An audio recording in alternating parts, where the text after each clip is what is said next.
Hello friends, आपका स्वागत है हमारे चैनल पर। मेरा नाम है ध्रुव और आप देख रहे हैं द लर्नर्स कम्युनिटी। आज की वीडियो में हम बात करेंगे फोर्थ सेमेस्टर बीए ऑनर्स के इंग्लिश सब्जेक्ट के बारे में, जो कि आता है आपका डिसिप्लिन कोर्स के अंतर्गत। सब्जेक्ट का नाम है अमेरिकन लिटरेचर और ये आपका यूनिक पेपर कोड है। अगर आपने बीए ऑनर्स में इंग्लिश सब्जेक्ट को चुना है जिसका नाम है अमेरिकन लिटरेचर, तो ये वीडियो आपके लिए ही है। आप वीडियो कंप्लीट देखिए। वीडियो के आखिर आने तक आपको आइडिया लग जाएगा किस टाइप के क्वेश्चंस आपके एग्जाम में पूछे जा सकते हैं, क्या इंपॉर्टेंट है और क्या आ सकता है। ठीक है, तो ये सारी चीजें आज की वीडियो में हम कवर अप करेंगे। तो चलिए वीडियो को शुरू करते हैं। और अगर अभी तक आपने हमारा चैनल सब्सक्राइब नहीं किया तो प्लीज चैनल को सब्सक्राइब कर लीजिए, काफी इंपॉर्टेंट वीडियो है आपके लिए। ठीक है, सब्सक्राइब कर लीजिए। अब देखते हैं, यहाँ पे इंस्ट्रक्शन पढ़ लेते हैं थोड़ा सा, क्योंकि ये जरूरी है। आपका जो पेपर होगा वो दो पार्ट्स में डिवाइडेड होगा। ठीक है, पार्ट ए और पार्ट बी में बात करें। आपको candidate have to answer all the question in part A. आपको पार्ट ए में जितने क्वेश्चन दिए गए हैं सारे करने हैं। पार्ट बी में आपको केवल 3 क्वेश्चन अटेम्प्ट करने हैं। ठीक है, पार्ट ए के हर एक क्वेश्चन का 10 नंबर का क्वेश्चन है और पार्ट बी में हर एक क्वेश्चन 20 नंबर का है। ठीक है, तो इस प्रकार से आपकी जो मार्किंग है वो बताई गई है। अब बात करते हैं हमारे क्वेश्चंस की, तो हम क्वेश्चंस की तरफ चलते हैं। हमारा क्वेश्चन नंबर 1 आता है पार्ट ए में। क्वेश्चन नंबर 1 को देखते हैं। ए में आपसे पूछा गया है, क्वेश्चन नंबर 1 के ए वाले क्वेश्चन में उसमें पूछा गया, write a short note on a character Turkey and Nippers in Melville's Bartleby and स्क्यूनर।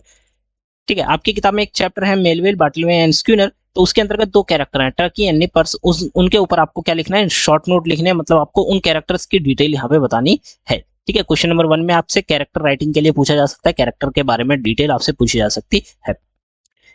Question number 1 के और वाले में आप देख सकते हैं, या तो आप ये वाला अटेम्प्ट कर सकते हैं या फिर आप ये वाला अटेम्प्ट कर सकते हैं। यहाँ पे क्या पूछा गया, comment critically on a following lines where Eden Fontenelle Fontenelle is in conversation with doctor मेंडेलेट। ठीक है, यहाँ पे क्या हो रहा है, ईडन और डॉक्टर के बीच में क्या हो रही है, जो कॉन्वर्सेशन है, बातचीत हो रही है, वो हो रही है। इसके ऊपर आपको क्या लिखना है, कमेंट लिखना है। क्रिटिकली कमेंट मतलब आपको आलोचनात्मक रूप से इनके ऊपर कमेंट करना है, मतलब डिटेल में आपको समझना है कि क्या बात हुई और उसके ऊपर आपको फिर एक्सप्लेनेशन देनी है। ठीक है, ये जो है इनकी बातें बताई गई हैं। यहाँ पे आपको पैराग्राफ दिया गया है। आगे बढ़ेंगे तो ये यहां तक पैराग्राफ आपका जो है वो है। ठीक है, तो आपका ये क्वेश्चन नंबर जो 1 है उसका बी वाला पार्ट था। अब क्वेश्चन नंबर 2 की तरफ चलते हैं। यहाँ पे आपसे पूछा गया है, identify contextualise and critical comment on a following. यहाँ पे आपको क्या दे दिया, सेम पैराग्राफ दिया गया। अब इसके ऊपर आपको क्या करना है, पहले आपको आइडेंटिफाई करना है, कॉन्टेक्चुअलाइज करना है और फिर अंत में आपको क्रिटिकली कमेंट करना है। ठीक है, तो यहाँ पे मेनली आपको कह सकते हैं कि एक प्रकार से आपको कमेंट राइटिंग लिखनी है, कमेंट करना है, क्रिटिकली एक्सप्लेनेशन देनी है जो यहाँ पे पैराग्राफ नीचे दिए गए हैं उनके बारे में। ठीक है, क्वेश्चन नंबर 2 का जो ए वाला पार्ट है उसमें ये वाला पैराग्राफ दिया गया, आप देख सकते हैं। वीडियो को पॉज करके आप पैराग्राफ को भी पढ़ सकते हैं, पर चांस पता है क्या होता है कि पेपर में ना पैराग्राफ चेंजेस के चांसेस ज्यादा होते हैं, सिमिलर पैराग्राफ आने के चांसेस कम रहते हैं। अब क्वेश्चन नंबर 2 के बी पार्ट में भी सेम वही चीज दी गई है। ठीक है, यहाँ पे एक पैराग्राफ दिया गया, आपको वही चीज करनी है। आपको पहले आइडेंटिफाई करना है, कॉन्टेक्चुअलाइज करना है और देन आपको उसके ऊपर क्रिटिकली कमेंट, यहाँ पे कमेंट राइटिंग करनी है। ठीक है, तो ये हो जाता है। क्वेश्चन नंबर 3 भी सेम इसी बेसिस पे आपका दिया गया है कि identify contextualise and critically comment on a following. ये जो फॉलोइंग डिटेल दी गई है, पैराग्राफ दिया गया है, इसके ऊपर आपको क्रिटिकल कमेंट करना है। ठीक है, ये जो क्वेश्चन नंबर 3 का ए वाला पार्ट है उसका पैराग्राफ यहाँ पे आके खत्म होता है। क्वेश्चन नंबर 3 के और वाला जो ऑप्शन है उसमें आपसे पूछा गया, write a short note on Baby Suggs feast in Toni Morrison's Beloved. ठीक है, आपको शॉर्ट नोट लिखना है किसके ऊपर, बेबी सुक्स के ऊपर, जो बेबी सुक्स के जो फीस्ट था उसके ऊपर, इन टोनी मॉरिसंस बिलव्ड के अंतर्गत जो बेबी सुक्स का फीस्ट है उसके ऊपर आपको जो शॉर्ट नोट है वो आपको यहाँ पे लिखना है। ठीक है, क्वेश्चन नंबर जो पार्ट ए है वो आपका यहाँ पे कंप्लीट हो जाता है 3 क्वेश्चन के साथ। अब पार्ट बी की अगर हम बात करें, ठीक है, तो पार्ट बी में आपसे क्वेश्चन नंबर 4 में, जो पार्ट बी के अंतर्गत आता है, उसके ए वाले पार्ट में पूछा गया, would you agree with a assertion that in Melville's Bartleby is the psychological double of a narrator, provide reason answer. ठीक है, आपको यहाँ पे रीजन आंसर देना है किस बारे में, कि जो बाटलवे है वो साइकोलॉजिकल डबल है किसका, नैरेटर का। अगर आपको लगता है कि हाँ नैरेटर का साइकोलॉजिकल डबल है बाटलवे, तो आपको यहाँ पे बताना है, और अगर नहीं है तो आपको बताना है। रीजन आपको अपने जो आंसर है उसमें आपको रीजन प्रोवाइड करवाना है। क्वेश्चन नंबर 4 के बी वाले पार्ट में पूछा गया, many critics have held that Edna Pontellier suicide marked a retreat from a radical feminist possibility her character otherwise throughout consistently embodies throughout the novel. Do you agree, provide reason answer. देखिए इस question में mainly आपसे क्या चीज पूछा गया है वो मैं आपको बताता हूँ। इस क्वेश्चन में ये पूछा गया है कि कई सारे आलोचक हैं, ठीक है, या फिर हम कहें कि वह लोग जो उसकी आलोचना करते हैं, ठीक है, वो क्या कर रहे हैं, उन्होंने कहा या आलोचकों का मानना है कि एडन पॉइंटलर जो है, उनकी जो उन्होंने जो आत्महत्या करी वो किस चीज को दर्शाती है, वो दर्शाती है उनका जो नारीवादी जो सोच थी उसके पीछे हटने की, ठीक है। कई आलोचक मानते हैं कि एडन पॉइंटलर की जो आत्महत्या है वो क्या दर्शाती है, वो दर्शाती है कि उनके द्वारा की गई जो आत्महत्या है उससे नारीवादी जो व्यवस्था है या नारीवादी जो सोच है उससे वो पीछे हट गई, ये उनका बताती है, ठीक है। और ये जो पूरा का पूरा किरदार है उनका नॉवल के अंतर्गत गया है। तो अगर आप इस बात पे अग्री करते हैं कि हाँ उनके द्वारा जो उन्होंने आत्महत्या करी, ठीक है, उससे क्या हुआ, उनकी जो नारीवादी सोच थी वो पीछे हट गई, ठीक है, इसलिए उन्होंने करी थी। तो ये आपको यहाँ पर रीजन आंसर इस चीज के बारे में बताना है। अगर आपको लगता है कि हाँ ये जो आलोचक हैं वो मानते हैं, जो क्रिटिक्स हैं वो मानते हैं कि ये बात सही है, तो आपको देना है कि क्यों सही है। और अगर आपको लगता है कि नहीं इस तरह से नहीं है, उन्होंने आत्महत्या करी किसी अनदर रीजन से, तो वो आपको डिटेल में बताना है, ठीक है। और जिस उनके आत्महत्या से जो नारीवादी सोच है वो पीछे नहीं हटेगी, इस प्रकार से आपको यहाँ पे बताना है। क्वेश्चन नंबर 5 के अंतर्गत आपसे पूछा गया है, ए में वॉल्ट वाइटमैन पोम जो है, वॉल्ट वाइटमैन की एक poem, O captain my captain, represent simultaneously both movement of triumph as well as tragedy by allegorising critical movement in a nation's history, comment critically, ठीक है। इसके ऊपर आपको क्या करना है, कमेंट क्रिटिकली करना है। किस बारे में मैं आपको बता देता हूँ।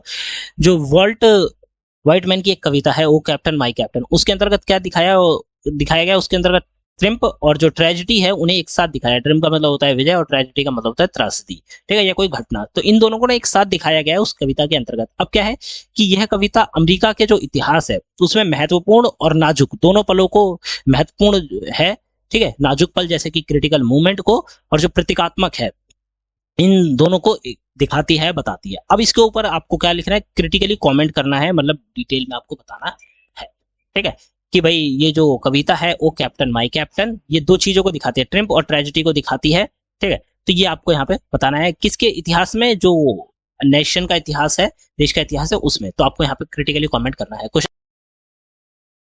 क्वेश्चन नंबर 5 के बी वाले पार्ट में आपसे पूछा गया, how does Sherman Alexie use religious symbol and allusions to represent the story of exploitation and repression of a Native American history and dynasty in his poem Crow Treatment।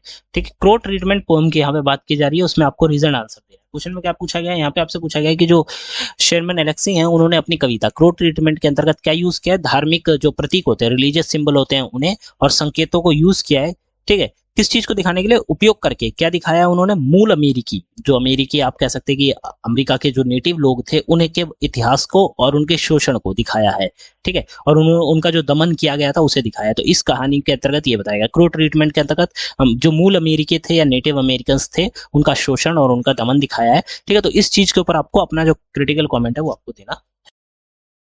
Question number 6 में जो ए वाले में पूछा गया उसमें क्या पूछा गया, how does Toni Morrison's Beloved use, Toni Morrison की जो पोम है या हम कहें कि जो उनके द्वारा लिखी गई है, ठीक है, बिलव्ड, उसके अंतर्गत use a non linear narrative structure to represent the learning trauma of slavery experienced by the character in a novel, ठीक है। जो उनकी नॉवल है बिलव्ड उसके अंतर्गत जो कैरेक्टर है उन्होंने स्लेवरी, मतलब आप कह सकते हैं कि एक प्रकार से होता है ना किसी को अपना स्लेव बना लेना पूरी तरह से, ठीक है, उन्होंने क्या एक्सपीरियंस किया है, उन्होंने क्या ट्रॉमा एक्सपीरियंस किया है, ठीक है, उसके बारे में बिलव्ड के अंतर्गत बताया जाता है। तो वो कैसे बताते हैं, ठीक है, और किस चीज का वो यूज करते हैं, नॉन लीनियर नैरेटिव स्ट्रक्चर का वो लोग यूज करते हैं to represent trauma and of slavery experienced, ठीक है, ट्रॉमा जो कि स्लेवरी ने एक्सपीरियंस किया है, ठीक है, उसके बारे में यूज करते हैं। तो ये आपको यहाँ पे बताना है कैसे। क्वेश्चन नंबर 6 के जो बी वाला पार्ट है उसमें आपसे पूछा गया है कि she played with me and always come to be with me whenever I needed her, she's mine beloved, she is mine, discuss Denver's changing relationship with the ghost of her sister in Toni Morrison's beloved, ठीक है। Tony मॉरिसन्स beloved के अंतर्गत जो बताया गया है वो क्या है, इसके अंतर्गत एक आप कह सकते हैं कि स्टेटमेंट दी गई है या फिर पोम का एक हिस्सा है वो, ठीक है, जिसमें क्या कहा गया है, जिसमें कहा गया है कि वो मेरे साथ खेलती है, जब भी मुझे उसकी जरूरत होती है वो मेरे पास होती है, ठीक है।